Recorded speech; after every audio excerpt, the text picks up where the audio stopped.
So he took it into the town and sold it to an Armenian, a Christian Armenian, who then sold it to Christian researchers. And then he said, can you get more of these? And he said, yes. He said, show me where they are. I said, no, I'll bring them to you. And finally, when he thought he'd sold it out, he showed him where the caves were.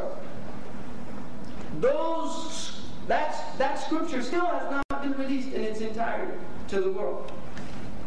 In fact, the book of Isaiah, which is one of the prophetic books of the Old Testament, is hermetically unsealed in the Rockefeller Museum in Tel Aviv. They won't even let researchers look at it. It's not to be opened for 150 years or something. The Catholics and the Israeli government began to actually work together, suppressing the material. And you have to ask, well, what do the Catholics and the Israelis have in common? That they want to suppress material. And this isn't conspiracy theory. This is fact. The researchers within the archaeological community were complaining about this. Let us see the manuscript. We want to see them. Can't do that. Why not? We're still looking at them. What are they afraid of that are in there? Seriously, people have to think about this. What are they afraid of that are in there? Now, the fact that the Jews had tribes living in Medina was a clear proof that they knew that there was a prophet coming to that place. Salman al-Farisi radiallahu anhu was told by a monk in Syria that there would be a prophet in the end of time that would show up in Yathrib, and it's in the books, and he would have such and such signs. Haraqal, the emperor, when he sent the Tanuki to the Prophet ﷺ, he asked him, he said, see if he reads the letter, see if he mentions the night and the day, see if there's anything between his shoulder blades. And that man became a Muslim in the time of Muawiyah, who reports that. And the Sahaba witnessed that. They witnessed the questions that were posed to him by the emperor. They knew, they had knowledge. So the Prophet ﷺ was the first sign of the beginning of the end. And then the Prophet ﷺ said that the next sign, there would be 6. The next sign would be the opening of Bayt al-Maqdis. Now Bayt al-Maqdis is a very important place because it's the place in which the 3 traditions have something in common there. The Christians see it as the place in which Jesus will establish. According to the evangelicals, you'll get different opinions about this. But they see it as the New Jerusalem will be established as a capital for the millennial period of Christ. This is the modern evangelical belief. It's a 19th century belief. It's a bid'ah in their tradition.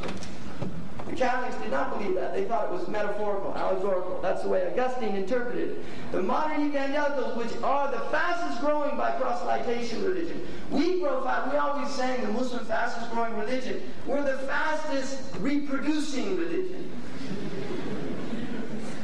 Seriously, we're the fastest reproducing religion. And there's something to be said for that. But we are not the fastest growing religion in terms of conversion. The fastest growing religion in terms of conversion is Pentecostal Christianity. They've had 50 million conversions in South America alone. The South Americans were Catholic. They have worked very seriously. And there is a very strong link between the Israeli government and Pentecostal Christians. The Pentecostals in the United States support them. And one of the very interesting things about the Pentecostals is that they have television stations and radio stations. 24 hours a day, they're talking about the end is near. The end is near. The Jews are announcing 2 years ago that the red heifer was born. People don't even know what this stuff means. What the red heifer?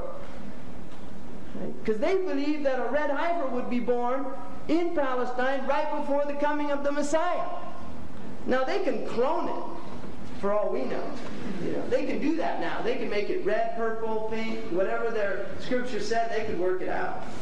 Right? So we don't know. The point is, they're claiming that it was born. The Christian support of the Jews in America is extraordinary. In classical Christianity, the Jews were seen as a curse because they rejected the covenant, the new covenant. That's why it's called the New Testament. There's the Old Testament, the New Testament. They rejected the covenant, and for that reason they lose their special status as God's chosen people. This was the traditional Catholic and Orthodox view. But with the Protestant Reformation and the rise of new interpretations of the Bible, you got the evangelicals beginning to say no. In fact, the Jews were still the chosen people. And not only that, that the Messiah would come, he would establish his state in Israel, the Jews would be redeemed by their acceptance of him the second time around, not the first time. And so this is the modern version. These people are very active, and the Muslims are asleep because they're active in the Muslim lands. They have missionaries that go as nurses, as doctors, to the heartland of the Muslims, pretending not to be missionaries. And I know this with corroborated evidence. I have no doubt about this. They have conversions in Bangladesh, in Pakistan, Turkey, Iran. Wherever you find weakness amongst the Muslims, they have conversion. And this is unprecedented because the Muslims traditionally did not convert to other religions. Now, another thing that people should be aware of is that the Americans now have put forth a law in the Senate, which is the freedom of religion. It's a global act that the Americans will sanction any country that does not allow a person to apostate from his religion to another religion.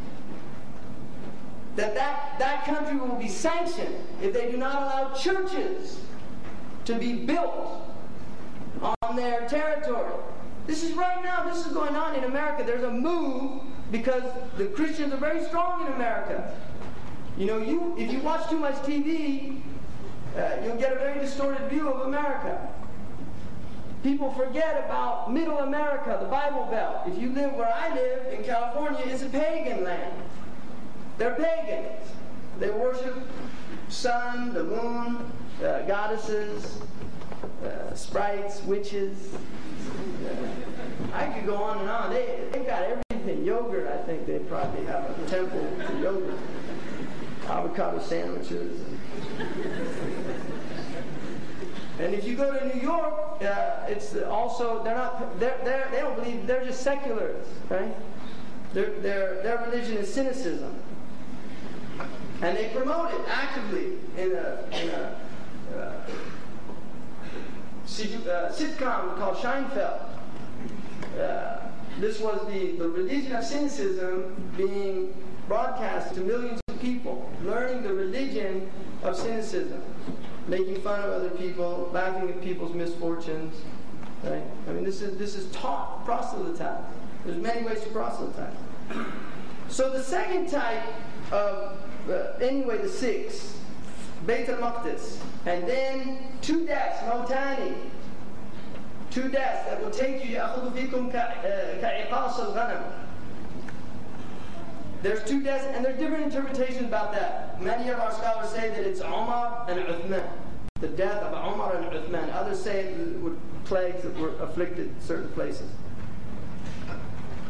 There's no doubt that Umar, his death was predicted not only by the Prophet ﷺ when he was on Jabal Uhud, and the Jabal began to shake, and he said, "Do you shake, and on you is a prophet and 2 martyrs?" Because Uthman and Umar were on him that day, on the mountain.